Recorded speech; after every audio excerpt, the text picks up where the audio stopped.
Hi അസ്സലാമലൈക്കും. ഇന്ന് ഉച്ചക്കൊക്കെ കറിക്ക് വേണ്ടിയിട്ട് മീൻകാരതാ നമുക്ക് കോരമീനാണ് കേട്ടോ കൊണ്ടുവന്നത്.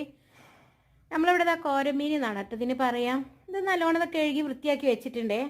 നമുക്ക് മുളക് കറി വെക്കാൻ പോവുകയാണേ. അതിലോട്ട് സവാള, ഇഞ്ചി, വെളുത്തുള്ളി, ചെറിയുള്ളി കേട്ടോ ഇതൊക്കെയാണ് ഞാൻ അരിഞ്ഞ് വെച്ചത്.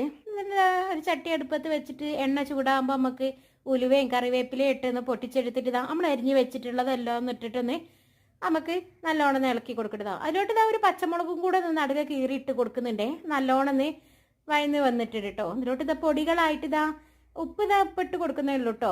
ഉപ്പ്, മഞ്ഞൾപ്പൊടി, മുളക് പൊടി, കുറച്ച് മല്ലിപ്പൊടി, കുരുമുളക് പൊടി കേട്ടോ ഇട്ടിട്ടുള്ളത്. അത് നല്ലോണം ഇട്ടിട്ട് ആ പൊടികളുടെ ഒക്കെ ഒന്ന് പച്ചക്കുത്ത് മാറുന്ന വരെ ഒന്ന് ഇളക്കി കൊടുത്തിട്ട് നമുക്കിതാ ഒരു ചെറിയൊരു തക്കാളിയും കൂടെ ഇട്ട് കൊടുക്കുന്നുണ്ട് കേട്ടോ. പിന്നെ ഇത് സിമ്മിലിട്ടിട്ടൊന്ന് അടച്ച് വെച്ചിട്ട് തക്കാളിയൊക്കെ ഒന്ന് വെന്ത് വരാം. അപ്പോൾ ഞാൻ കുടംപുളിയാണ് ഇട്ട് കൊടുക്കുന്നത്. കുടംപുളി കുറച്ച് വെള്ളത്തിൽ, ചൂടുവെള്ളത്തിലൊന്ന് ഇട്ട് വെച്ചതായിരുന്നു കേട്ടോ. ആ കുടംപുളിയും കൂടെ ഒന്ന് ഇട്ട് കൊടുത്തിട്ടുണ്ട്. പിന്നെ ഇത് ആവശ്യത്തിനുള്ള വെള്ളം കൂടെ ഒന്ന് ഒഴിച്ച് കൊടുക്കുന്നുണ്ടേ.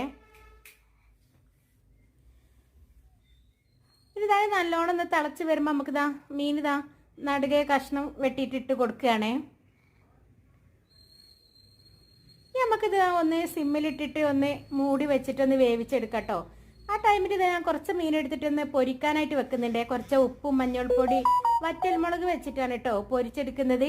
കുറച്ചധികം തന്നെ വറ്റൽമുളകും കുറച്ച് കുരുമുളക് പൊടിയും കുറച്ച് സുർക്കയും കൂടെ നൊഴിച്ചിട്ട് ഇത് കായം തേച്ചൊന്ന് വെക്കുന്നുണ്ട്. മീൻ പൊരിക്കാൻ വേണ്ടിയിട്ട് നമ്മൾ ചട്ടി അടുപ്പത്ത് വെച്ചിട്ടുണ്ട്. അപ്പോഴത്തേക്ക് നമ്മളത് മീനൊക്കെ ഇവിടെ സെറ്റായി വന്നിട്ടുണ്ട് കേട്ടോ. മീൻ പൊരിക്കാൻ വേണ്ടിയിട്ട് വെളിച്ചെണ്ണ ഒഴിച്ച് കൊടുത്തിട്ടുണ്ട്. അതിൽ കുറച്ച് കറിവേപ്പിലയും കൂടെ ഇട്ട് കൊടുത്തിട്ടുണ്ടേ. പിന്നെ അതിൻ്റെ മുകളിലോട്ട് മീനൊക്കെ ഒന്ന് വെച്ച് കൊടുക്കുക. ഈ കറിവേപ്പില പൊരിക്കുമ്പോൾ ഇടുമ്പോൾ ആ മീനിന് വേറെ ടേസ്റ്റ് ആലേ. മീനൊക്കെ ഒന്ന് വെച്ച് കൊടുത്തിനെ.